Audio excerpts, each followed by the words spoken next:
있어요. 이 장에서는. 그리고 성인은 수레를 하루 종일 타고 다닐지라도 무겁다 하지 않으며 아무리 경관이 화려하고 눈에 보이는 것이 황홀하게 한다 하여도 그것에 머물지 않고 초연함을 잃지 않는다라고 했습니다. 사람들은 때때마다에 자신이 살아가기 위해서 많은 모양으로 변화하면서 그 변화를 받아들이면서 스스로 삶을 개척해 나가고 있습니다. 제가 어찌 보면 너무 쉬운 얘기를 너무 많이 하다 보니까 듣는 사람들의 입장에서는 뭐 맨날 스님이 얘기는 그 얘기가 같아라고 얘기하시는 분들도 있을 것입니다만은 그렇지가 않지요. 하나하나 때때마다에 우리에게 다가오는 일들은 그것을 가볍게 생각하느냐 아니면 무겁게 생각하느냐 아니면 내가 무엇을 들고 세상 밖에서 지금 움직이고 있느냐 하는 것을 항상 살펴봐야 될 것입니다. 우리가 이제 수행을 한다 그러면은 수행을 하는 목적이 뭐예요? 우리 불가에서의 목적은 내가 부처님의 도를 이루려고 하는 것은 부처의 지혜를 담고 그것으로 근심 걱정 없는 편안한 세상을 살라고 하는 것이 아니겠어요? 그런데 부처의 지혜를 담는다라고 하는 것은 말은 쉽습니다. 말은 쉬워요. 그리고 책에서 밝혀지는 많은 것들을 중심으로, 즉 책의 경전의 말씀으로만 그것을 깨쳐 나가려고 한다면은 그것은 내가 애전에게 안 된다라고 했잖아요. 부처의 말씀은 문자 이론으로서는 헤쳐나갈 수가 없고 부처의 진실한 진리를 담을 수가 없다고 하는 것을 우리는 깊이 상기해야 될 것입니다. 그런데 이제 더 문제되는 것은 내가 도를 닦는다. 도를 닦아서 내가 지금 부처님의 탁자밥을 먹으면서 내가 참 안거에 우리가 이제 동안거, 하안거 이거 수행의 기간이 있어요. 부처님 당시에도 이제 말하자면 이제 건기, 우기가 있어서 지금의 우리나라의 사계절과 비슷한 어떤 그 동안거와 하안거의 그 수행의 기간이 있었어요. 부처님 시대에도. 그래서 우리나라에도 지금 그것을 이어내려오고 있는 상황이죠.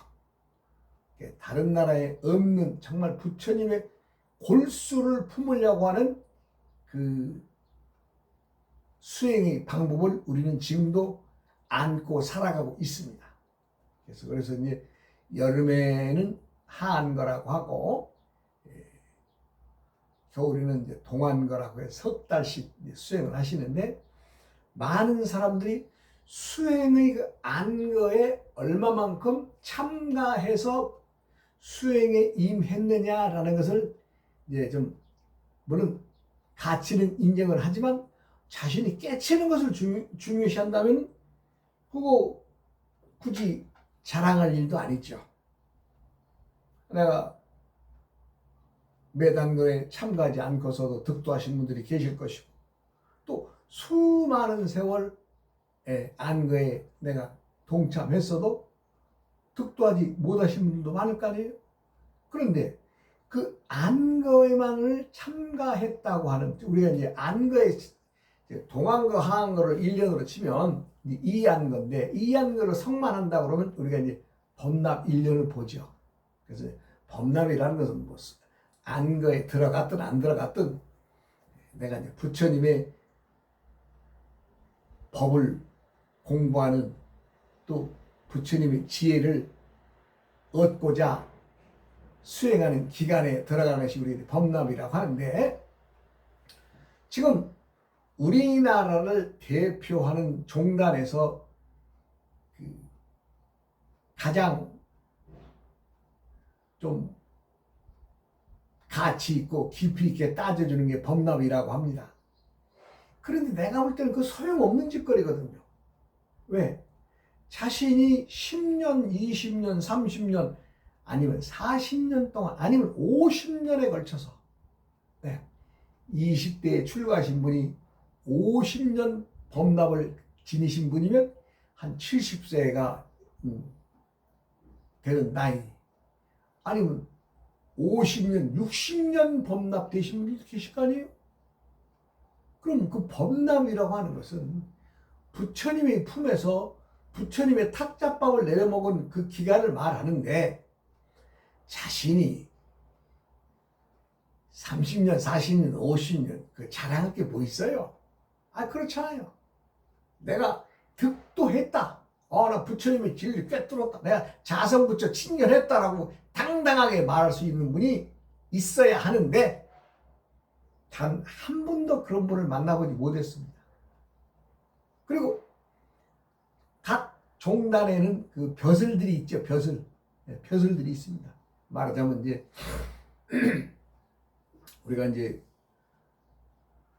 우리 불교의 조직을 보면 그 사찰이 있죠. 사찰 중심에 교구가 형성이 됩니다. 몇 교구.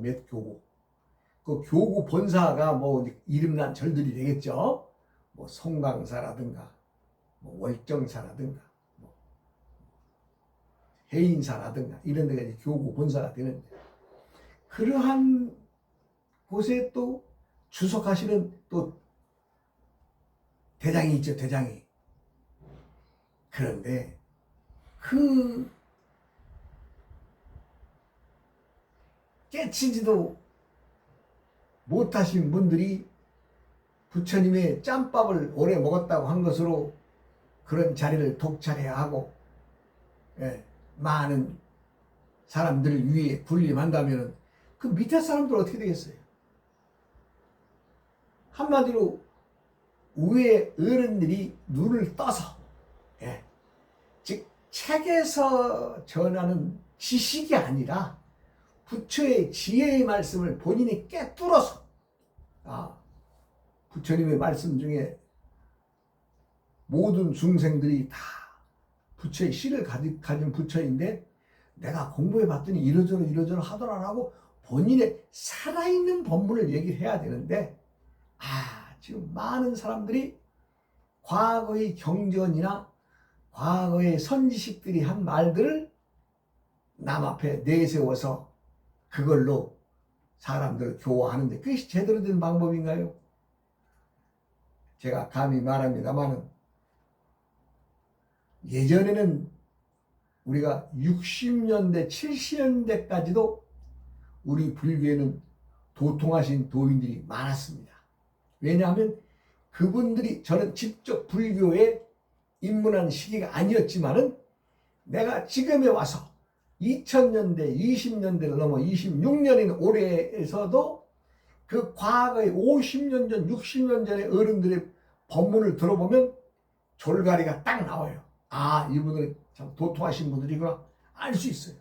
그런데 안타깝게도 근자에 20, 30년 내에 깨치신 분들의 말씀을 들어본 적이 없어요. 뭐 무소유를 주장하다 돌아가신 그 법정 스님인가, 그분도 말씀을 들어보면 깨치신 분이 아니에요. 제가 볼 땐 그렇습니다. 왜? 깨치신 분들은 본인의 오도송이 있어야 돼요. 오도송이 있어야 됩니다. 오도송이라고 우리 개송이 있는데, 그 개송이 있어야 되는데 그분은 개송이 없어요. 그럼 무소유라고 하는 책을 쓰면서 많은 사람들의 독자들을 가졌기 때문에 그 이름으로 그분도 살다 가신 것이지, 득도하신 도인의 삶을 살다 가신 건 아니지 않겠느냐라고 생각을 합니다. 깨친 자리에는 오도송이 있습니다. 그러니 자기가 부처님의 밥을 탁자밥을 이어 먹었다고 하는 그 세월을 자랑한다는 것은 그건 말이 안 되는 얘기죠. 그리고 많은 사람들이 부처님의 종단에서 자신의 이름 하나, 내가 어느 종단 무슨 위원이다, 뭐 종무회원이다, 무슨 회원이다, 이러한 이름 하나에 얽매여서 거들먹대는 사람들을 많이 봤습니다.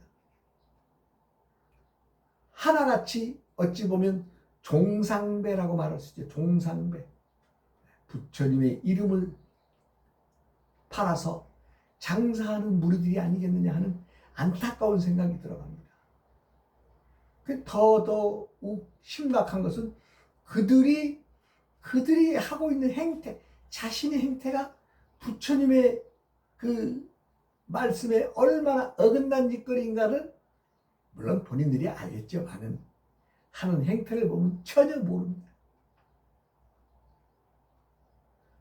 제가 가끔 불교에서는 이름 있는 스님들이라고 큰 스님들이라고 하시는 분들의 법문을 들여다봅니다.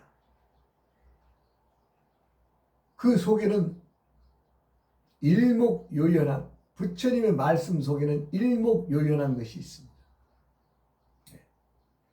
그 일목요연한 괴에 들어있느냐 안 들어있냐를 그분이 득도의 과정을 밟았느냐, 즉 자신이 자성부처를 보고 오도견성했느냐라는 것인데 그 부처님의 그 일목요연한 괴에 닿는 말씀이 한마디도 안 나와요. 세상 얘기라든가 뭐 이런저런 얘기를 많이 합니다. 요즘에 젊은 사람들은 얼마나 말 잘합니까? 책으로서 자신의 의견을 피력하고 책으로서 끝나는 거죠. 그게 무슨 진리의 말씀이에요? 진리의 말씀은 본인이 꿰뚫어서 한마디 내놓는 말에 있는 것이지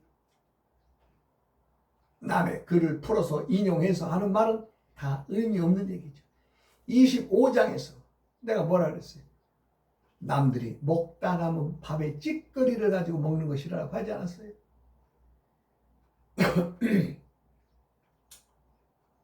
우리는 진정한 도가 무엇이냐? 너무 쉽습니다. 너무 쉬워요. 그런데 너무 쉬워서 알기 어렵다는 얘기죠.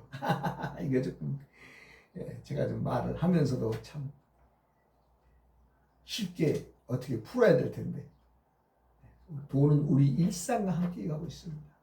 어느 경전에 어느 책에 담겨 있는 그러한 것이 아니라 우리 일상 속에 담겨 있어요.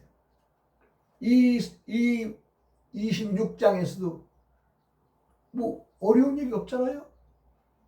무거운 것은 가벼운 것의 근본이고 안정된 것은 움직이는 것의 대장이다. 아, 이거 뭐 누구나 할 수 있는 얘기죠. 이게 도의 말씀이죠. 아무리 좋은 것이 눈을 현혹시켜도 경치가 화려해도 주위의 모든 것이 아름답고 황홀스러워도 그것에 머물지 않고 조용함을 잃지 않는다라고 했습니다. 사람들은 어디에다 방점을 두느냐에 따라서 인생이 달라지는 거죠. 평생에 부지런한 사람이 하루아침에 게으른 사람처럼 행동할 수가 없고 또 평생을 게을러 빠져서 흐리멍텅하게 살던 사람이 하루아침에 부지런을 떨 수도 없습니다. 세상은 그와 같이 도를 품고 있기 때문에 게으른 놈도 부지런한 놈도 도의 일상 속에 살고 있다는 거죠. 우리가 이제 의상대사가 지금 법성계, 말하면 법성경이죠. 법성경. 이 계가 말씀 계자인데 법성 원흉 무이상 제법 부동 본래 적 무명 무상 절일체 증지 소지 비여경. 여기 이제 법성계의 시작한 말씀입니다. 법의 성품은 본래 둥금으로 화하여 두 모양이 없고 법성 원흉 무이상. 법의 모양은, 즉 법의 성품은 본래가 둥글둥글하기 때문에 두 모양이 없어. 다 그 안에 들어있어. 우리가 차별을 다 집어넣어서 평등의 원형을 만든다, 이런 얘기입니다. 제법 부동 벌레 적. 예, 이거 아주 유명한 말이죠. 제법 종벌레 상자 정멸상. 예, 법학의 개성인가 되죠. 예. 모든 법은 본래부터 움직이지 없어. 본래부터 고요해. 예, 바탕이 고요하다, 이런 얘기입니다. 바탕이. 그러니 무엇을 본들, 무엇을 한들 거기에 현혹되어서 쫓아가거나 또 거기에 빠지지 않는다는 얘기입니다. 무명, 무상, 절일체, 무명, 이름도 없고 즉 모양도 없어. 그래서 일체의 모든 것과 끊어져 있다. 법이란 그렇습니다. 도란 그렇습니다. 지금 도의 정의를 내리는 겁니다. 이 말이. 도. 증지, 소지, 비여경. 이 증은 해탈했다, 득도했다, 얻었다, 증명했다, 이 뜻이니까 깨달음의 지혜로만, 증지, 즉 깨달음의 지혜로만 알 수 있어서 지금 넉넉한 실정이 아니다, 이 얘기입니다. 비여경, 넉넉하지가 않다. 즉 이 말은 1500년 전에 신라 시대에 의상 스님이 지어놓은 말씀입니다. 그러면 1500년 전의 시대나 1500년이 지난 지금의 시대도 깨달은 자들이 많아서 좀 형편이 넉넉하냐? 아예 그렇지가 않죠. 그때보다도 더 어려운 실정이죠. 깨달음의 지혜라는 것은 본인을 자성을, 즉 부처를 만나보는 겁니다. 우리가 오도견성, 도로견성 하는데 가장 중요한 것은 본인이 깨달음의 자리에는 자신의 성품을 보게 되어 있다. 즉 자신과 자신의 모양을 볼 수 있다, 이 얘기인데 그것을 무엇으로 보느냐? 통달한 눈으로 봐야 됩니다. 예. 그것은 상식을 지닌 지식자의, 즉 문자 이론으로 담은 사람들은 볼 수가 없어요. 또 말은 그럴듯하게 하고 있습니다. 말은 99%까지는 흉내를 낼 수가 있어요. 네, 내가 감히 말합니다. 지금의 식자들이 너무나 많은 공부를 해서 많은 사람들에게 말할 수 있어요. 도의 실상이 이렇다 저렇다 이렇다 저렇다. 남이 먹다 남긴 밥을 가지고 먹다 보니까 99%는 배를 채울 수가 있어요. 근데 나머지 1%는 채우지 못합니다. 왜? 도의 순수성 때문에 그렇습니다. 도라는 것은 순수무작, 진실한 공이기 때문에 그렇습니다. 말로만 진실하다, 난 솔직하다, 이거 가지고 안 되는 거죠. 우리가 금을 얘기할 때에 금은 순수한 금은 물러서 0.01% 정도의 다른 금속이 섞여야 단단하게 된다고 합니다. 그래도 금이라고 하는 것의 성질이 그렇게 어쩔 수 없이 유통을 해야 되니까 그렇게라도 해서 우리가 99.99%를 말하자면 순금이라고 취급을 해주죠. 예. 그러면 도를 금에 비유한다면 100%가 아닌 99.99%의 금을 순금으로 인정하듯이 도도 99.99%의 도를 순수한 도로 인정해야 될까요? 이거 어려운 얘기입니다. 단 결론을 내리면은 도는 0.001%의 다른 것이 섞여도 순수한 도를 잃는 것이 됩니다. 그러한 확실함이 없고서는 부처님의 지혜를 담을 수가 없습니다. 우리는 본래부터 무엇을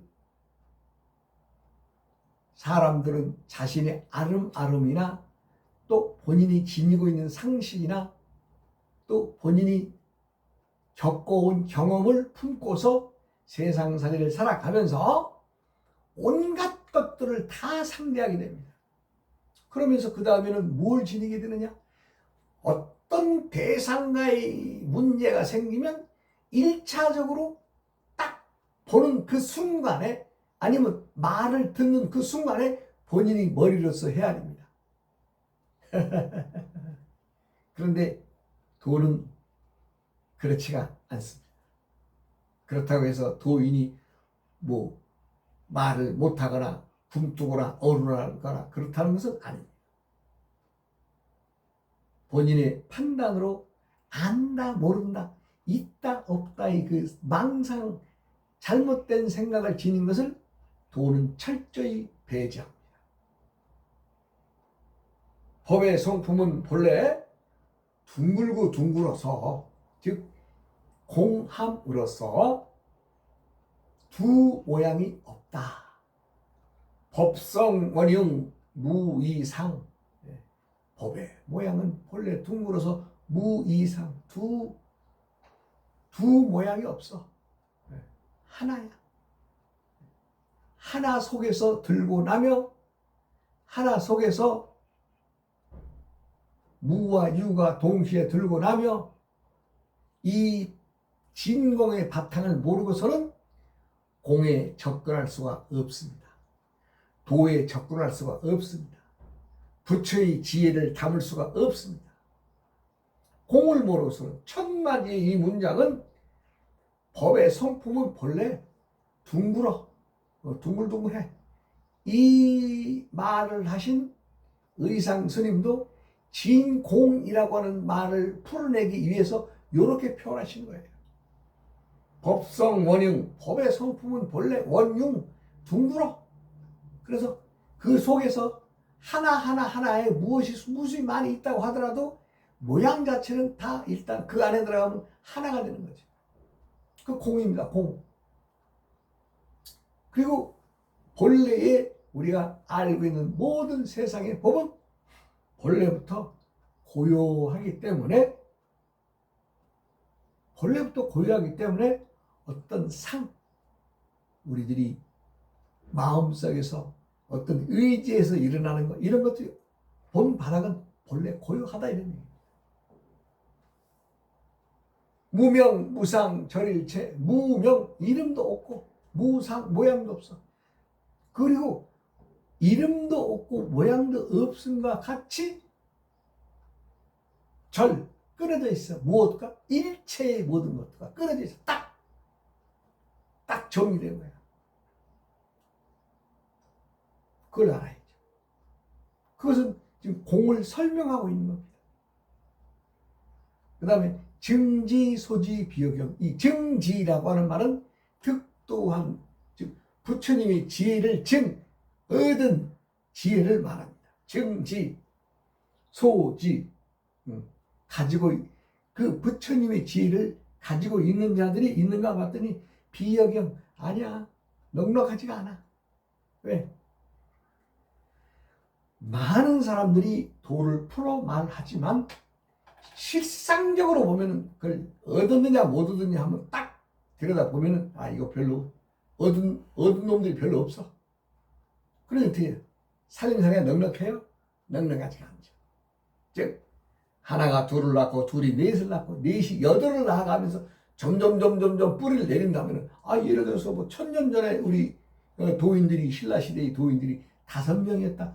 그러면 뭐 100년 단위로만 한다고 하더라도 1500년의 시간이 가면 100년이 가면 하나가 둘이 되고 둘이 넷이 되는 과정을 거친다면 지금 이 땅에는 얼마나 많은 도인들이 있어야 되겠어요? 그런데 그때 1500년의 신라시대의 그 의상 스님이 있을 때와 같이 지금도 정지소지 비교해 그것을 부처님의 정지, 즉 깨달음의 지혜를 얻은 자가 소지 가진 자가 없어. 넉넉하지 못해. 네. 어찌 보면 그때보다도 더 사람들이 물질 중심으로, 즉 모양 중심으로 내가 느끼는 바대로 저거 있다 없다에 빠져 있어서 더 어려운 상황이 아니겠느냐? 이 얘기를 한번 들여다봐야 되겠죠.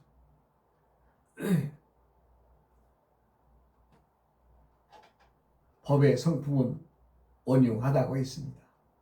즉 공이란 얘기죠. 공. 법의 성품은 원래 원하지가 않는 공입니다. 그 원하지 않기 때문에 무와 유가 들고 나도 색과 공이 들고 나도 그 자리는 항상 이론상이죠. 이론상이란 하나의 원만한 둥그런 상을 말하는데 그것은 진공을 대별하는 모양입니다. 진실로 공엄을 알지 않고서는 부처의 지혜를 담을 수가 없습니다. 저는 부처님이 그 직계 제자인 가섭에게 했던 그 말씀이 저는 늦게 출가를 해서 불교의 많은 경전을 읽어볼 수가 없고 시간도 없었고 그냥 내가 하고 싶은 공부, 담고 싶은 공부, 또 누가 와서 던져줘서 이렇게 아르마리를 알 수 있는 것들 그런 것들에 의해서 공부를 했지 어느 경전을 파서 열심히 그걸 해석해서 그렇게 저는 공부하지 할 수도 없었고 시간이 없었습니다. 그러나 의상 스님의 이 법성계만 하더라도 제가 출가 전에 이미 머릿속에 담았죠. 제가 출가 전에 머릿속에 담은 것은 반야신경. 반야신경. 왜? 본 바닥이 반야신경에 색과 공이 같다라고 하는 말에 내가 의심을 품었다가 그 말에 걸려서 평생을 끙끙대다가 반야신경이 있는 걸 알았기 때문에 그거를 내가 이제 참 출가 전에 달달달달 했죠. 그리고 천수경, 그 다음에 의상조사의 법성계, 요 정도는 제가 출가 전에 머릿속에 담아뒀던 것 같습니다. 그렇다고 해서 출가 후에 다른 것을 많이 담아서 머릿속에 담아놨느냐? 아니, 없어요. 없어요. 출가 후에 겨우 좀 담았다라고 하면 금강경 4국의 정도죠. 금강경도 몇 번 안 읽어봤습니다만은 그래도 그 중에 4국에만 너희가 제대로 중생들에게 설해줘도 그 값은 그 공덕은 대단하다라고 금강경 후미에 나와 있잖아요. 그래서 저는 금강경 4국에만 열심히 많은 사람들과 얘기를 나누게 되고 또 금강경 4국에를 많이 인용을 합니다. 법성계도 많이 인용하는 말이죠. 내가 누누이 말합니다. 부처는 만법이 공하다. 즉 법성 자체에 생긴 모양은 원융, 둥글다. 둥글둥글하다. 그래서 두이상, 법성 원융 무이상, 즉 상대의 차별 세상을 끌고 들어와서 공의 상태, 공으로 끌고 들어와라. 법성 원융 무이상이란 말은 이 전체적인 법성계의 답입니다. 답. 만법은 공하고 둥글다. 그렇기 때문에 둥근 것을 설명해 나가는 거죠. 제법 부동 본래적. 모든 법은 움직임이 없고 본래부터 고요했다. 그걸 알아라. 그 다음에 이름도 없고 모양도 없어 일체와 끊어져 있다. 무명무상 절일체. 정지소지 비여경. 그런데 이것은 어떤 것으로 알 수 있느냐? 공을 할 수 있느냐? 일체와 끊어져 있기 때문에 그리고 깨달은 지혜로서만이 부처의 확실한 지혜로서만이, 즉 자성부처를 친견해야만이 증지 해서 소지, 그것을 담는 지혜는 뭐예요? 본인이 오도 견성하는 겁니다. 자성부처를 친견하는 겁니다. 그런데 그 사정이 어때요? 비여경. 넉넉한 실정이 아니야. 왜? 깨달음이라고 하는 것을 얻는다는 것이 결코 쉽지 않다는 것을 여기서 못을 딱 박아놨거든요. 물론 이 후의 문장으로도 많이 이어져 내려갑니다만은,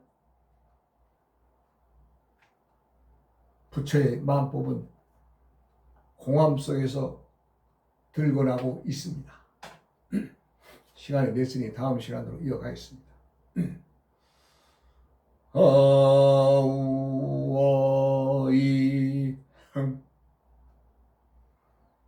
우이야어흥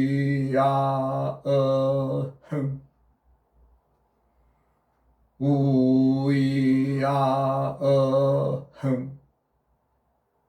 흥